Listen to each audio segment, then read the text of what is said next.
Olá, tudo bem? Começa agora mais um programa da TV Hemocentro. O assunto de hoje é violência escolar.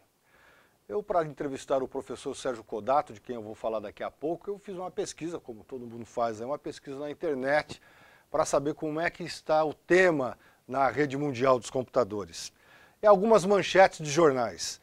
Pai entra em briga de filhas e agride estudante na porta de escola. Policial é agredida por adolescentes em escola no Recife. Aluna pode ter visão comprometida depois de trote em escola no Rio Grande do Sul. Estudante mata outro dentro da sala de aula por conta de namoradinha da escola. Escola e mãe de agressor terão de pagar R$17 mil a aluno ferido em uma briga dentro da escola. Monitora de creche municipal é acusada de agredir crianças no interior de São Paulo. Bom, e daí por diante dezenas de outras manchetes relacionadas ao tema violência escolar. Este é o tema de um livro produzido pelo professor Sérgio Codato, que é um professor da Universidade de São Paulo, aqui de Ribeirão Preto, que lançou um livro com base em trabalho realizado por 30 professores em escolas da cidade. É com o professor Sérgio Codato que o tema violência escolar começa a ser discutido na TV Hemocentro agora. Professor, tudo bem? Tudo bem, Marcos. Queria agradecer você e a Viviane pelo convite. Estamos aí. Queria agradecer também, lembrar que você foi meu iniciador na mídia ribeirão pretana e de lá para cá, graças a Deus, eu consegui falar em outros canais, então nossa mensagem foi, vamos dizer assim, foi colocada na pauta. A questão da violência nas escolas foi colocada na pauta do município de Ribeirão Preto. Bom, o professor e doutor Sérgio Codato tem um livro lançado agora em 2012. 2012. O Brasil fugiu da escola. Então a primeira pergunta que eu faço é por que o Brasil fugiu da escola? Essas manchetes todas aí que você colocou mostram que a violência está um tanto quanto exacerbada, né? Nós defendemos a tese de que escola, processo civilizatório, instituições, cultura, tudo isso foi criado pelo homem para domesticar a violência, que sempre existiu nos grupos humanos. Não é verdade? Nós defendemos essa tese, tá? A violência sempre existiu nos grupos humanos, ela aparece em função das interações dentro do grupo, e desde que o homem se conhece como homem, ele sempre se preocupou com essa violência, porque senão está fadada à autoextinção. Então, o homem criou os ritos sacrificiais, as religiões, as instituições, a vida grupal, a ética e a moral, tudo isso para poder não só domesticar a violência, mas canalizá-la para a construção do processo de conhecimento, de tecnologia, né? De bem comum, na verdade. Por isso, nossa visão é essa. Estamos num momento de crise do processo civilizatório, de decadência desse processo civilizatório, né? Você vê, as nossas instituições estão em decadência, a justiça, né? A saúde, a educação, nossas religiões estão em decadência, estão tomadas por mercenários, né? Comerciantes, nossos ritos sacrificiais. O que eram ritos sacrificiais? Era poder discutir a violência de todos contra todos e canalizar para um único indivíduo, né? Então, se todas essas instituições, e mais a política também, que está em crise, né?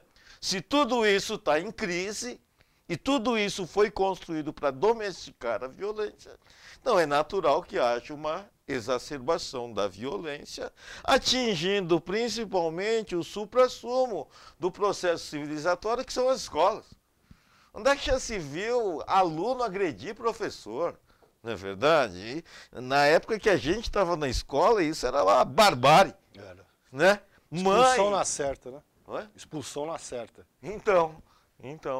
Agora, o professor Sérgio Codato, eu queria que o senhor falasse um pouquinho. A primeira pergunta foi por que o Brasil fugiu na escola, esse resumo surgimento do Homo sapiens até agora, mas por que o livro tem esse título? Por que o Brasil fugiu da escola? Há 30 anos atrás, a Coreia do Sul tinha todos os indicadores piores que o Brasil, né? Em mortalidade infantil, renda per capita, produção industrial, tá? Há 30 anos atrás, a Coreia do Sul fez uma opção. O Marcos Cavalcante vai dizer isso. A Coreia do Sul não tinha mar, não tinha riquezas naturais que nem o Brasil, não tinha petróleo. Eles investiram nos coreaninhos. Eles investiram maciçamente em educação durante 30 anos. Hoje, na Coreia do Sul, quanto que ganha um professor de ensino fundamental? $5.000. Qual é a porcentagem de jovens coreanos que estão nas universidades? 80%. Qual é essa porcentagem no Brasil? 19%, né? Então, se você imaginar como a gente estava conversando, que a educação fornece mão de obra para a transformação da economia do país, né? Você vai entender isso. O Brasil não fez sua lição de casa há 30 anos atrás, nem há 20 anos atrás, nem há 10 anos atrás, né? E estamos, então, sofrendo as consequências. O Brasil, enquanto Estado, enquanto nação, fugiu da educação, né? Como um investimento não só prioritário, mas como estratégico. Quando eu estive na China, sabe o que eles estão discutindo na China? O sistema educacional chinês, ele é baseado na decoreba. Então, ele é anticriativo. A Índia produz 3.000 softwares por ano. A China produz 1.000. Eles pensaram e falaram, puta, isso tem a ver diretamente com a criatividade. Vamos mudar, né, essa parte do sistema educacional. A China, por exemplo, percebeu que o mercado de trabalho cada vez mais está em automação. É robô, é tudo isso. Então, desde os 3 anos de idade, eles já estão preparando para ciência, tecnologia, né? Noções de velocidade, tempo, volume, esse tipo de coisas, entendeu? De tal forma que a matemática, o cálculo, é algo natural na criança chinesa, né? Na criança brasileira, a maioria dos alunos entra na escola e fala, não gosto de matemática. Minha cabeça, né, já vem com um preconceito, você entendeu? Né? Então, tudo isso foi deixado, né, desde há 30 anos atrás. Todas as verbas destinadas a melhorar a educação. Todo município recebe milhões de reais para capacitação e treinamento de professores. Há 30 anos que não se investe, né, em treinamento e capacitação de professores, não se investe na sala de aula, né? Um investimento mínimo para instalar lousas digitais em todas as salas de aula, né? Não, é por isso que fugiu da escola. Bom, eu vou para o intervalo, a conversa com o professor Sérgio Kodato. Nós estamos falando sobre a violência escolar com base num trabalho feito por ele e 30 professores da rede pública de ensino que levantaram dados sobre a violência escolar, e ele lançou agora em 2012 o livro O Brasil Fugiu da Escola. Um breve intervalo, eu volto daqui a pouco no segundo bloco com o professor Sérgio Kodato. Eu recebo aqui na TV Hemocentro o professor da Universidade de São Paulo, a USP de Ribeirão Preto, para falar sobre o lançamento do livro dele, que foi em 2012. O tema ainda é recorrente, deve ser, do jeito que andam as coisas, vai continuar sendo por algum tempo. O livro O Brasil que Fugiu da Escola. Aliás, O Brasil Fugiu da Escola é o título do livro, que fala, que aborda o tema violência escolar com base no estudo feito por 30 professores, coordenado pelo professor Sérgio Kodato, em escolas de Ribeirão Preto. Professor Sérgio Kodato, falta disciplina aos alunos? Falta muita disciplina, né? O problema da indisciplina, do caos, daquilo que a gente chama de carnavalização da sala de aula, é o que tem levado ao desânimo, ao estresse dos professores, né? Os alunos não querem mais saber, tem muitos que ficam zanzando pela sala de aula, né? E a partir daí, esses alunos que estão completamente boiando vão se envolver em episódios de violência, né? Ou vão soltar bomba, ou vão, né, mexer com o colega do lado, e assim por diante, né? Foi em função disso, inclusive, que nós começamos nosso projeto, né? Era um projeto de combate à violência nas escolas. Nós fomos chamados nas piores escolas de Ribeirão Preto e entramos nas piores salas de aula, com esses 30 professores que você está citando, né? E procuramos intervir com base no que a gente chama de controle ativo da indisciplina. O controle passivo da indisciplina é pela repressão. Cala a boca, fica quieto. O controle ativo da indisciplina é pela atividade, né?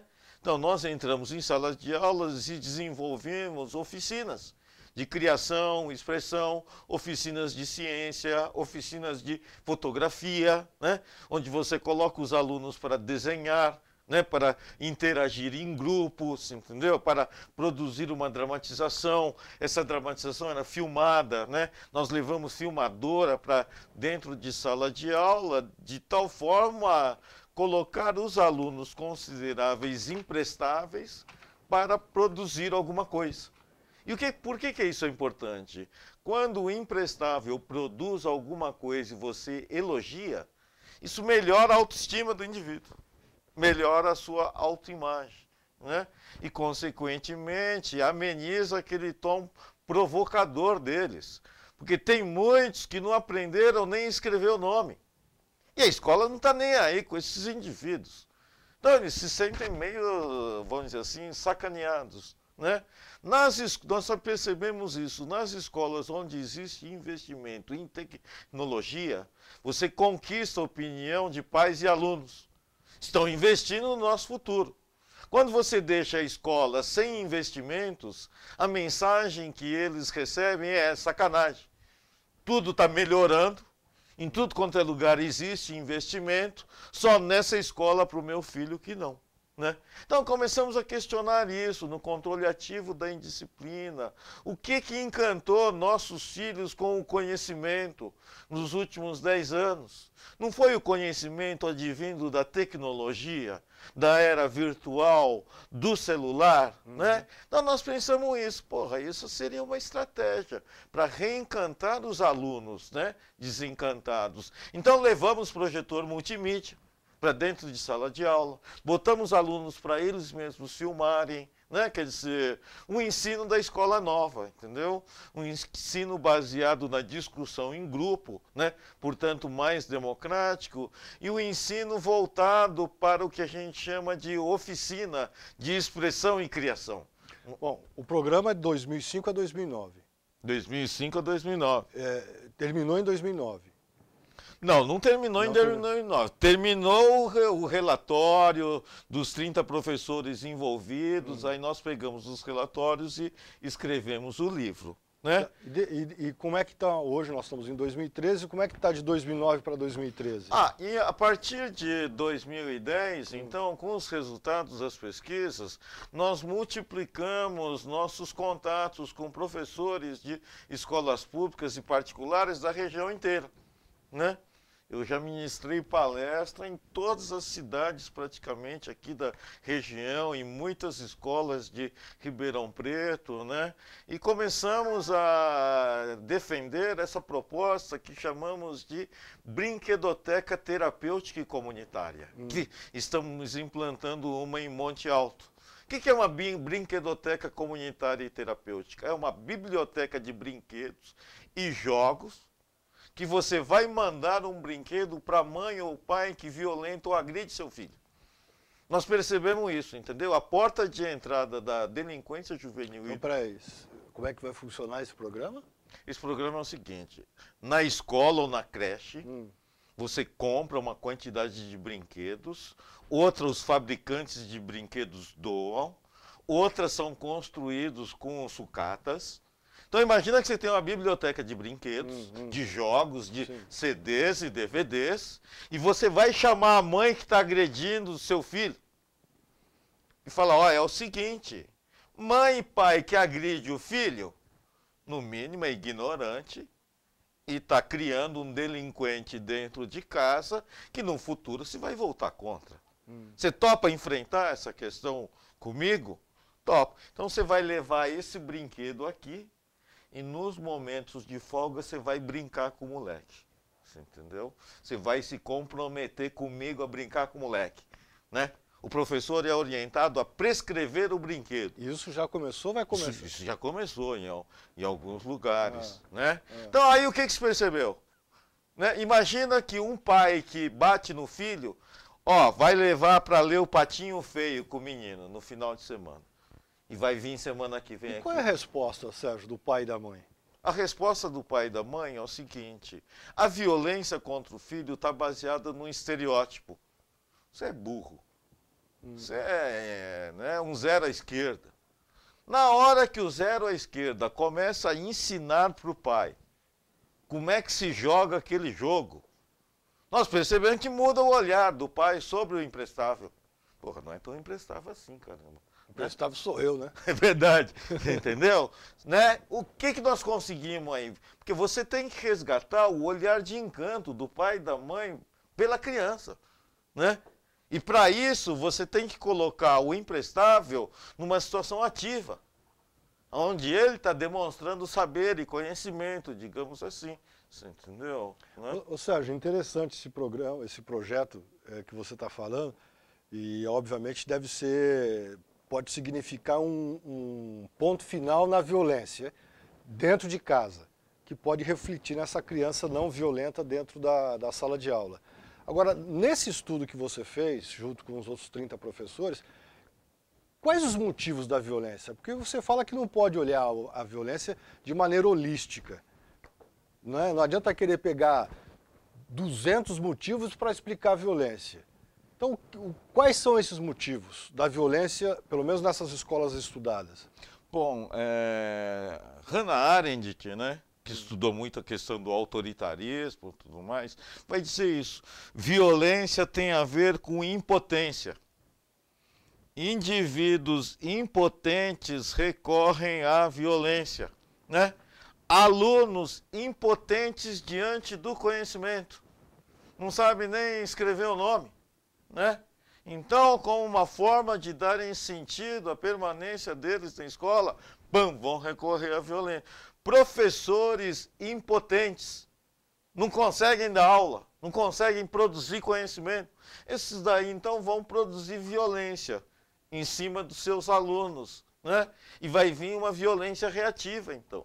Porque o aluno sendo chamado de burro, né, ele vai reagir agredindo esse professor. A quantia infindável de professores hoje em dia que olha para os alunos e fala: vocês são uns vermes, vocês são uns trastes. Eles não deviam nem estar aqui, entendeu? Cansando minha beleza, né? Diretores impotentes para gerirem a escola, né? De modo democrático, eficiente, científico, vão violência através do autoritarismo, né? Por isso que nossa proposta é essa: como combater o indivíduo violento? Dando potência a ele, né? Que tipo de potência? Potência lúdica, potência criativa, potência do conhecimento, entendeu? Né? Essa que seria a nossa proposta, então. Agora, Sérgio, nós vamos para mais um intervalo. Tem uma pesquisa feita, se não me engano, em 2009 pela Unesco, que diz o seguinte: 41% dos professores entrevistados foram xingados ou ameaçados e 11% foram agredidos. Então, o cenário talvez seja até mais cruel do que esses números estão indicando no momento.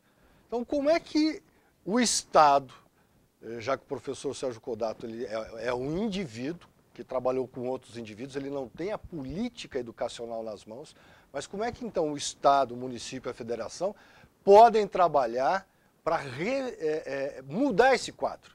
Que a tendência, você que está assistindo, a tendência do jeito que está é piorar. É só recuar no seu tempo e ver quando você estudava, como era a escola e como é a escola dos filhos agora, principalmente a escola pública. Então, o intervalo, daqui a pouco eu volto com esse dado. 41% dos professores pesquisados pela Unesco, aqui no Brasil, foram xingados ou ameaçados e 11% foram agredidos. Estou conversando com o professor e doutor Sérgio Kodato, professor da Universidade de São Paulo, em Ribeirão Preto, autor do livro O Brasil Fugiu da Escola, com base no relato de 30 professores que trataram a violência escolar na rede pública. Só da rede pública, né, Sérgio? Esses 30 professores. Bom, no bloco anterior eu trabalhei com esse dado para discutir com o Sérgio nesse terceiro bloco. 41% dos professores entrevistados pela Unesco já disseram que foram ameaçados ou xingados por alunos. 11% foram agredidos. Nesse cenário de guerra aqui, o Sérgio Kodato é um indivíduo, os 30 professores individualmente trabalharam em 30 escolas diferentes. Isso é muito, mas muito pequeno para dar solução a um problema tão grave. Como é que a sociedade faz para essas práticas e outras que certamente são práticas vitoriosas possam ser aplicadas pelo Estado, pelo município, pela federação? Então, aí por esse dado você percebe que houve uma decadência do poder e da autoridade do professor dentro de sala de aula. O professor hoje em dia não pode mais reprovar aluno, praticamente, né? O professor hoje em dia não pode mais chamar a atenção do aluno. O professor hoje em dia já não pode mais, né, reprimir o aluno, né? Então, nós dizemos que todos os organizadores pedagógicos que você tinha dentro de sala de aula, desmoronaram, né? Por outro lado, os alunos mais indisciplinados e arrogantes, né, legitimados pela impunidade, perceberam que agressividade e violência é uma forma deles aparecerem na escola, né, pela intimidação, né? Outros alunos, tanto é que o tema do bullying aí foi colocado, né?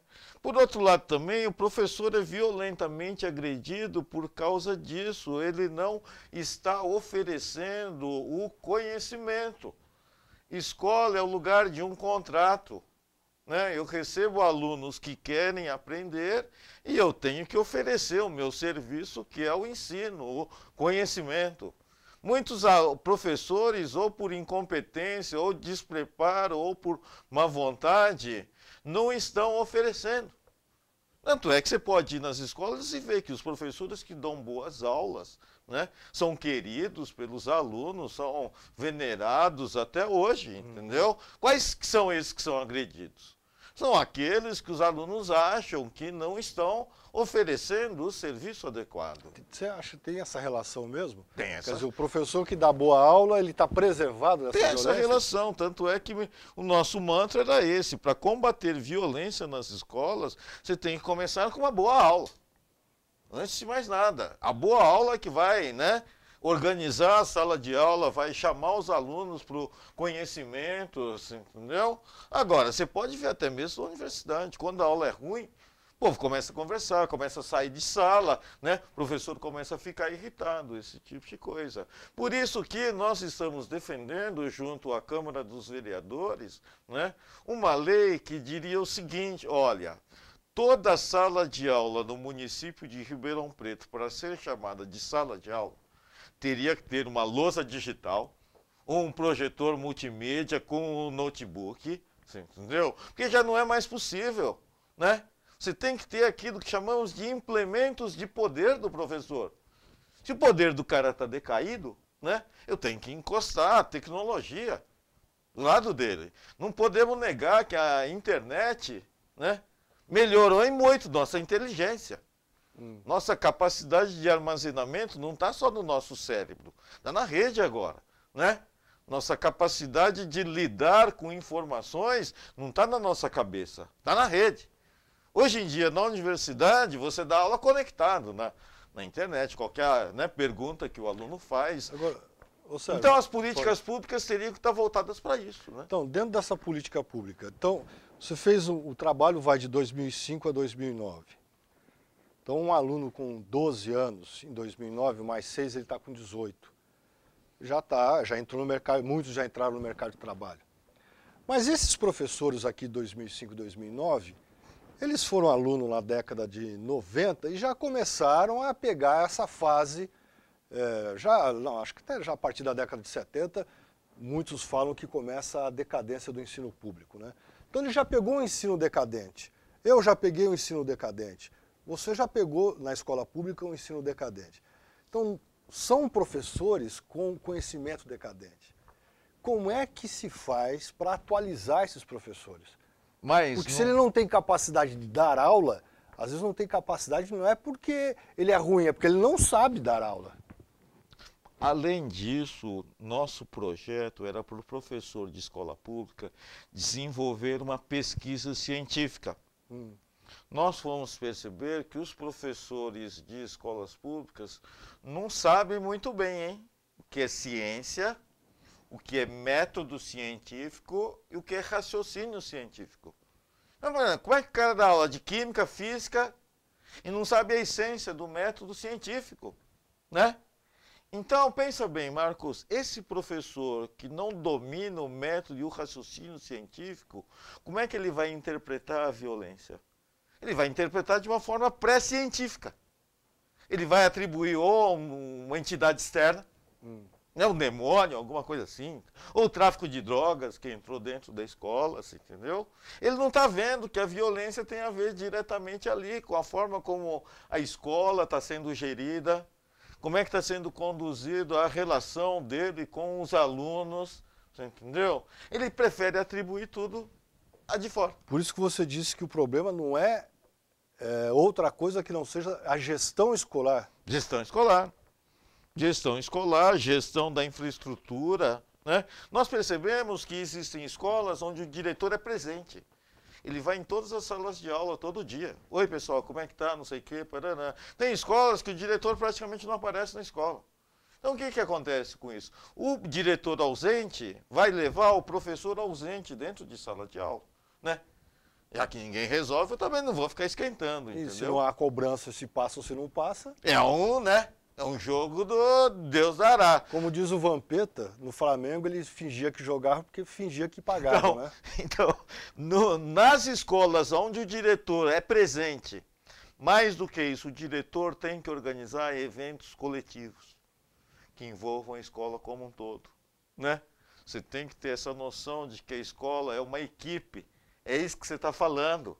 Escola é uma equipe, todo mundo tem que chutar para o mesmo lado, tem que ter um esquema tático, né? Um projeto político-pedagógico. Nós tivemos escolas que, estimulados, né, fizeram feira e gincana de ciências. Então você imagina, você chegar numa escola pública que tem lá meia dúzia de alunos com tubo de ensaio, gelo seco, esse tipo de coisa, né? Muitas iniciativas do jovem cientista aqui da Marisa Barbieri, entendeu? Que foram levadas para as escolas, né? Mostram isso, que você muda o clima da escola, né? Não é um lugar de onde um fica gozando do outro, entendeu? Você nivela por cima, né? Nós tivemos escolas onde os alunos que participavam de Olimpíadas de Matemática estudavam na própria escola. Então criava aquele clima salutar de competição, de tal forma que aqueles que não gostavam de matemática foram se aproximando e pediram para ensinarem, né? Ou seja, nosso problema é que também, apesar de estar na internet, é tempo. Eu vi uma pesquisa recente dizendo que os filhos, apesar de tudo isso, têm uma formação melhor que os pais. Sem dúvida. Então, eu fico aqui para você me responder. Se 60% dos alunos nessas escolas pesquisadas, na sua opinião, eram analfabetos funcionais, ou seja, mal sabiam assinar o próprio nome, eu imagino a formação dos pais. Se os pais não têm uma formação para ver no filho, ver na educação do filho, a maneira dele progredir na vida, então nós estamos com uma ponte defeituosa. O pai teve uma formação mais precária ainda e ele não enxerga o filho, que é 60% deles analfabetos funcionais.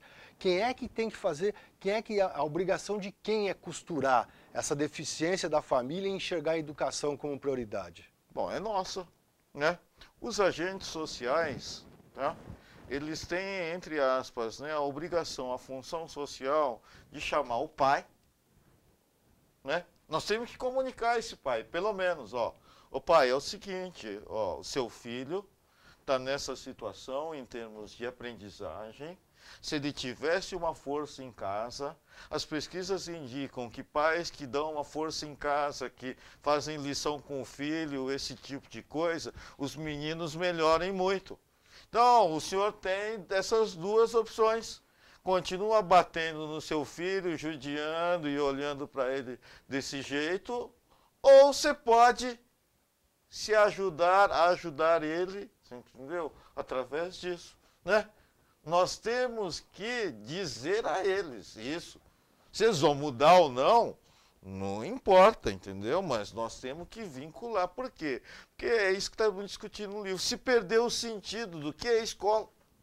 Antigamente, nós entrávamos na escola pequenininho e sabia que estava construindo o futuro ali, né? Você ia ter que ralar muito, mas se você ralasse, você ia, né? Hoje em dia, você pergunta pro pessoal, por que está indo na escola? Não sei, acho que é por causa da merenda, né? Pelas meninas, socializar, convívio social, entendeu? Mas se perdeu o sentido de futuro da escola, né? Isso nós temos que dizer para os pais. Esse que é o mínimo. Mas só dizer não adianta, nós percebemos isso. Por isso que foi montado esse projeto Brinquedoteca, né? Que é uma forma de você acelerar essa interação. Por isso foi montado o projeto Escola de Pais, né? Em vez de chamar os pais só para dar bronca, ó, vamos dar introduções de informática para vocês, né? Vamos dar noções de ensino e aprendizagem, entendeu? Vamos dar noções de matemática. Você percebe que é por aí que você combate a impotência existencial das pessoas, né? Bom, para encerrar, no seu livro, estimula a seguinte pergunta: qual é o sentido de ser professor diante de tudo isso? Aí eu pergunto, qual que é o sentido de ser professor? Então, ou nessa situação, ou numa situação que seria ideal? Nessa situação, o sentido de ser professor virou adoecimento. Nós começamos a nos preocupar porque nós começamos a receber muitos professores, né? Com estresse, com síndrome do pânico, a sala de aula, com câncer, com depressão, né? Muito professor tomando tarja preta, esse tipo de coisas, entendeu? Né? E o sentido do ser professor está nisso. Nós não vamos ganhar muito dinheiro, o negócio é o conhecimento, a sabedoria. É por aí que vai resgatar a autoridade da figura do professor. O professor, tendo conhecimento, tendo uma infraestrutura tecnológica, ele tem condições não só de dominar esses alunos, mas encantar os alunos.